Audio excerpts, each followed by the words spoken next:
Levator scapulae is a muscle that travels from the neck down to the shoulder blade. Stress and poor posture can increase tightness in this muscle, leading to discomfort in that area. Benefits of this stretch include reducing neck tension and stiffness, improving neck range of motion, and potentially alleviating headaches attributed to increased tension in the area.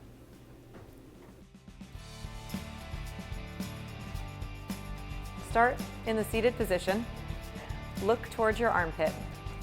Slowly bring your hand up to guide your head towards your armpit. Place your opposite hand behind your back. Feel the gentle stretch down the back of your neck.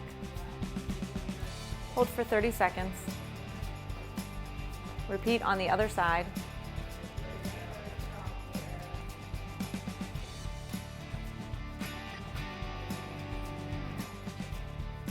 Perform 3 on each side. Make sure that you're not turning your head to rotate. Look towards your armpit and gently guide with your hand.